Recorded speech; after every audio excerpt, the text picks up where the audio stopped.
Good morning. This is Mona, and this is my morning view. Today, winter edition 2026.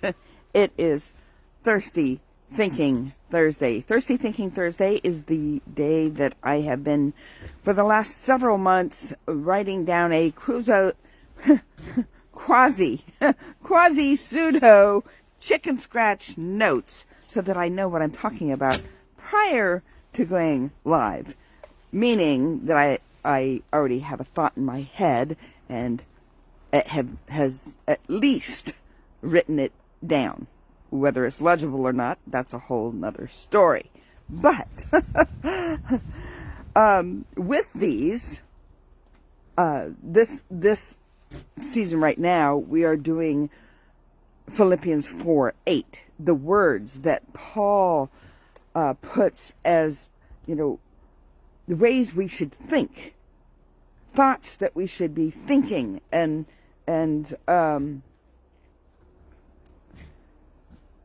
thereby evoking peace. All right, so let's get started. First of all, like, share, comment, especially if you find it valuable. Go over to YouTube after you've watched this live. Go over to YouTube to Mona E. Harrison. Mona E. Harrison is different than my profile name here. Mona E. Harrison is my profile on Facebook, on YouTube. YouTube. So go over to YouTube, like, share, comment, and subscribe. Right there, the button for subscription. And it helps the algorithm. It helps get this message out further. I personally am not watching the numbers per se. God gives me who he gives me. However, I did take a look at the demographics because, well, I have somebody that says, hey, have you looked at the demographics? I'm like, not recently. So every now and then I do look at the demographics. And what I have found, that there are more men that follow me than women. And so, or at least watch my videos. So, because this is open to everybody, this is public information. Men can watch me, women can watch me. Children, it's not set. On Facebook, it's different, but on YouTube, you have to set whether it's for children. It's not for children. I don't mind children watching it. That's why I say it on Facebook, because I don't know the levels of children watching on Facebook because I have no minor children. So I don't get into what people watch and what they don't watch and what they allow their children to watch and what they don't watch. But they could watch me if they wanted to. Now and then I do say a little feisty word. So Feisty Friday might be something that you may want to check out prior to allowing your children to watch Feisty Friday. So so that's just a heads up. Wait for the oil tank to go down the road because it gets a little loud. All right. So now that the oil tanker is almost to the end of the road, we can possibly start this show. All right. So yeah, Facebook takes these down after 30 days.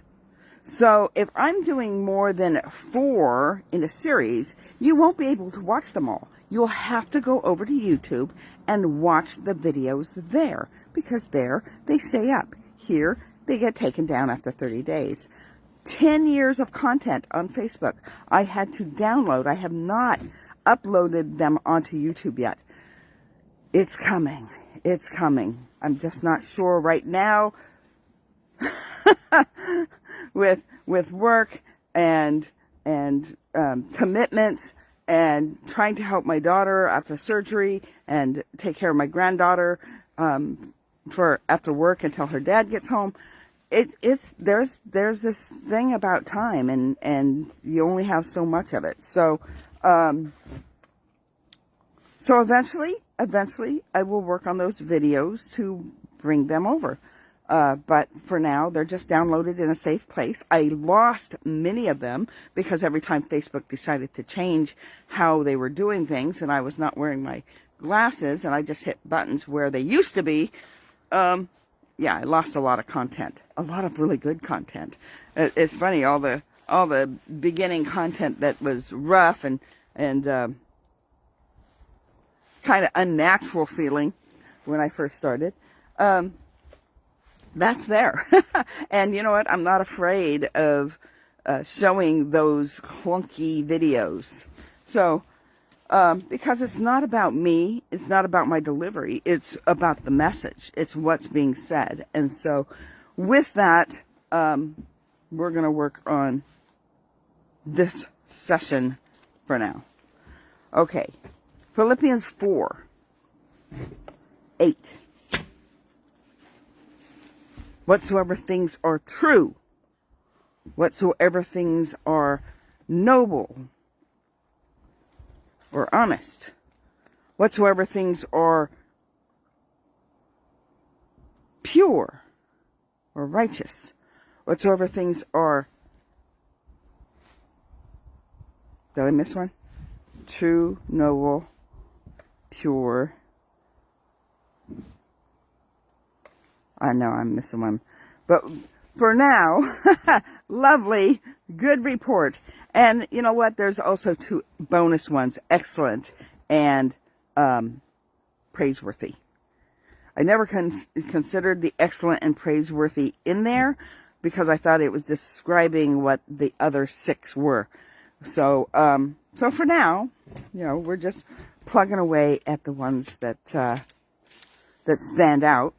And today we are on lovely, lovely. So, the Google Dictionary says that lovely means exquisitely beautiful. I've talked about this before, about words. Words in the Bible with the American language, that it doesn't always really show the true meaning of what it's saying. And then on top of that, you have the, oh, I dropped all my papers on the wet deck. Let me go pick those up before the wind blows them away. It's not super windy, but, you know, it can still happen. So I'm just going to put those there.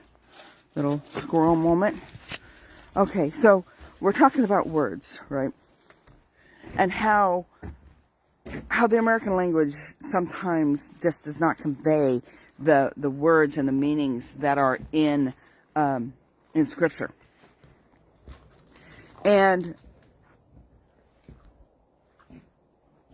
then there's the dynamic of words in this world versus words in this in the kingdom of heaven. So words of this world have a different meaning than the meaning that is meant in the kingdom of heaven. It's like the word love that I talked about a week ago or so, when I was talking about how love is more powerful than hatred, and it is in multiple levels. Okay, so there's love is more powerful than hatred. True.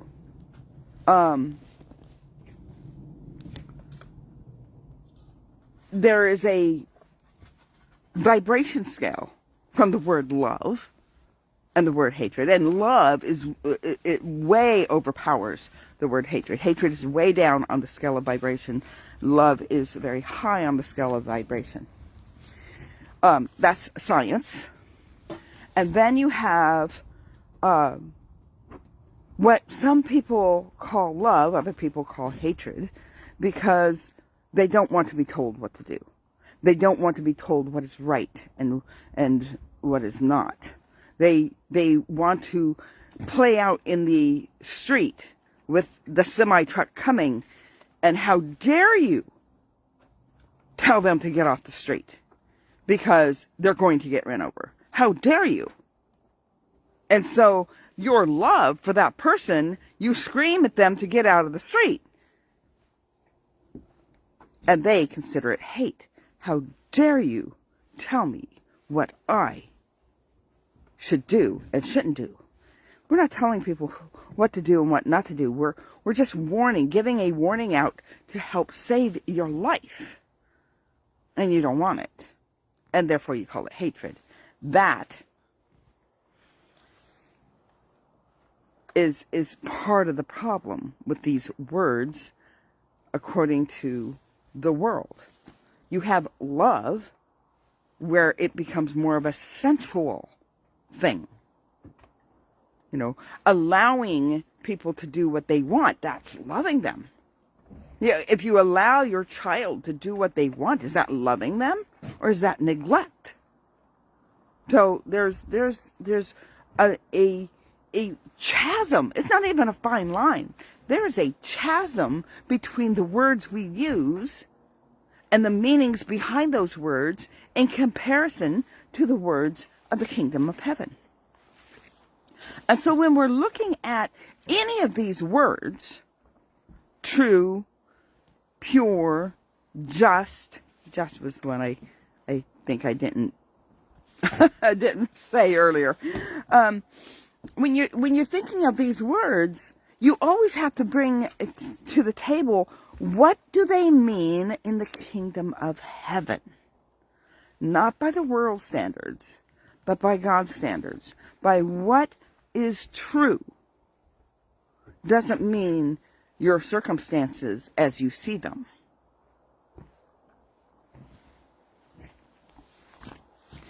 So that works for all of these words.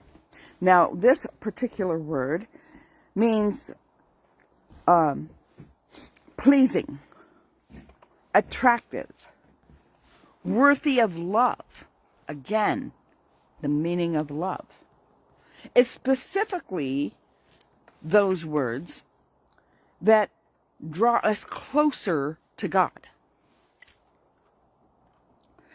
There's a Greek word. I am going to torture this because I'm not Greek. Prosphilis. That's the word for lovely. The first part of the word, pros, means toward. And the second part of the word is philia, as in phileo. And that means love. Love. Now you have to remember, phileo, right, is the words that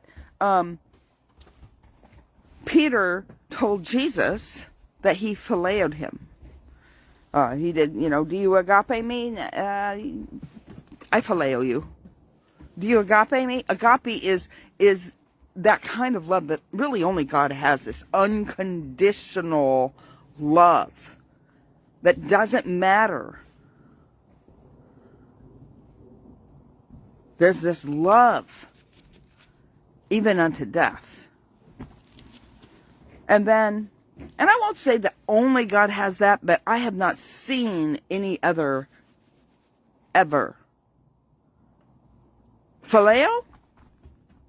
Phileo is the soldier that will die for his fellow soldier next to him. It's his friend. He'll do just about anything, but it's not unconditional. It's not unconditional. It is a deep love. But it is a friendship. It is a close friendship kind of love, saying, I love you.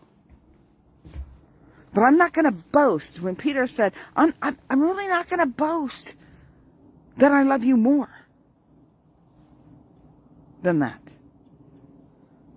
Do you love me more than these? Do you love me more than the fish, the ones that you went out and caught? Do you love me more than the others?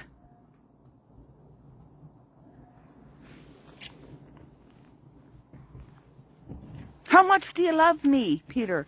I phileo you. And finally Jesus said, do you phileo me? And that's when Peter felt sorrowful. He goes, you know I do. You know my heart.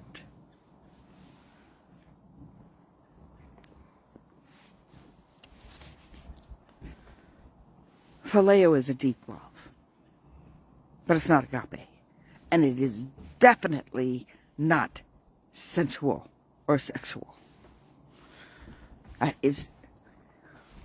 a different Greek word. All right.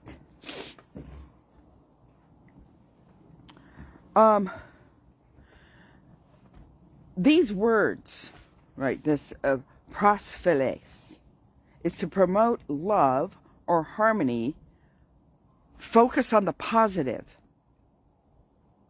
with God-honoring thoughts. God-honoring thoughts. It promotes. That's that toward love. Promote love or harmony and focus on positive. Keeping away from the negative. I've told you before about what negative does. Positive words have a higher vibration than negative words. Positive thoughts have a higher wave than negative thoughts. And so these are the thoughts, not the words. Now, I have told you before that your words have power. But you know what comes out of this mouth? From here and here. If you think negative thoughts, they're very heavy, they filter down into here and out from your mouth, defiles you with negativity. But if you think these thoughts, and you bring all your thoughts captive, and you bring them to the throne room, and you weigh them on the scales, on God's scales, you put the word on one side, and you put your thoughts on the other side. And do they balance out? Or do the words have a weightier space to them? Right? To determine whether you should still be continuing thinking about these things. Now, there are some thoughts that you can't get away from, because there's decisions that need to be made. And you can't move on until decisions are made. But it may be that you need to set that on the shelf for now. Not think of those thoughts right now. Think of these other words. Thoughts that comply with those words. So that you can get clarity on what you need to do with the decision with that thing that is up on the shelf. You may be able to not think about that thing on the shelf and come into clarity on what you need to do with that thing on the shelf. Right? So lovely. It's amiable, gracious. And of course I can't read that word. I want to say charming. It brings a sense of beauty and peace. Remember, the Google definition was exquisitely beautiful. It just seemed shallow in the sense, in comparison to the beauty and peace that it brings to your life when you think on the things that are honoring to God. You focus on what is acceptable and pleasing to God, which in turn fosters peace.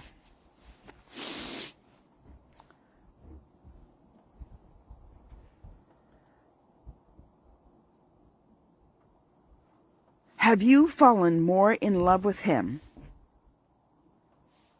through your thoughts? That's what all of these words come to. Do you fall in love with Him even more with your thoughts? Do you grow stronger in Him because of your thoughts? When I first taught this, I used to talk about, hey, if you can't think of something, like we come up with these words of, from Philippians 4:8, whatsoever is true, whatsoever thing is noble, whatsoever is just, whatsoever things are pure, whatsoever things are lovely, whatsoever things are of a good report, think on these things, right? Whatever is excellent and worthy of praise, and if there's any worthy of praise, think on these things, right? these words, when I thought of, when I first started this, I couldn't think of anything. My brain was so swimming in toxic sludge of negativity that I had a hard time even thinking what was anything other than my circumstance. Impure thoughts. Definitely not things that were lovely. And so if you can't think of anything, just keep repeating the scripture itself, Philippians 4:8. Just keep repeating that in your head. Let that sink in, those words. Let those words sink into your head. And then I gave this, little thoughts to each one of those, which I haven't done on these, because this is my morning view. This is not a teaching. This is not a training. This is just my morning view. It's while I'm out here with the star of the show. The star of the show is patiently waiting for me to throw her stick. And so, so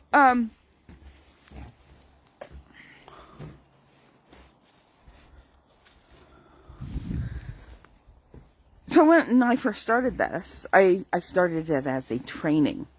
But now this is just my morning view. So you're getting just a little glimpse of it. And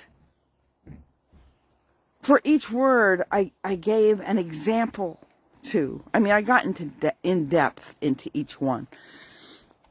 And lovely, I was sitting there thinking, what can I think of that is lovely?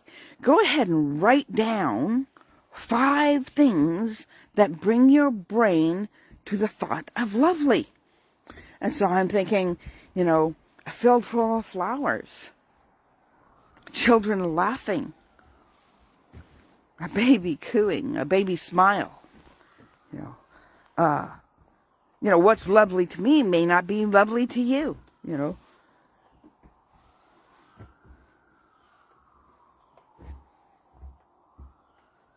But lovely, things that honor God.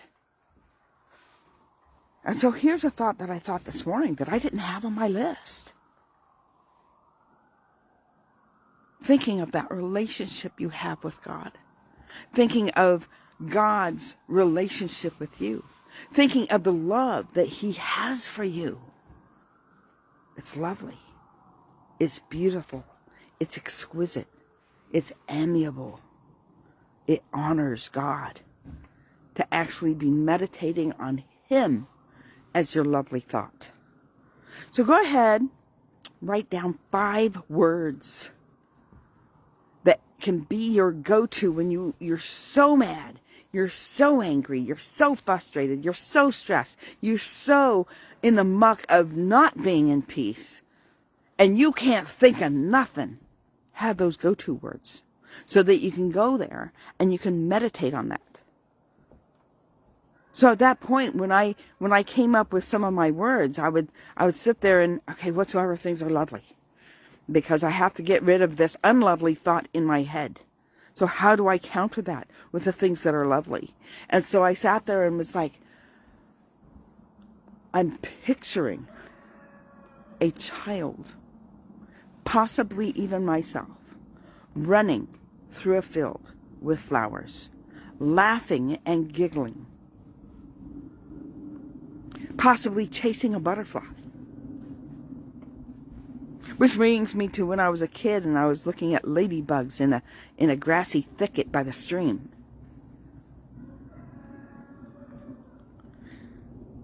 So then it goes from imagination to memory. So if you have to start with the imagination, God gave us an imagination. But to solidify it, when you start to go into the memories of those things that are lovely. And this works for all of the words. Then you'll have something substantial in your arsenal.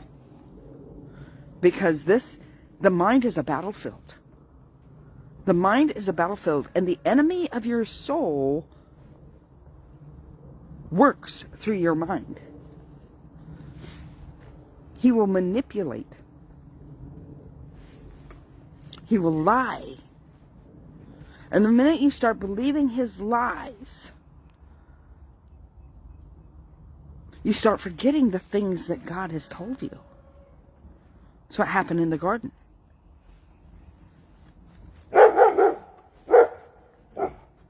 Yeah, they walk every day, 4 times a day.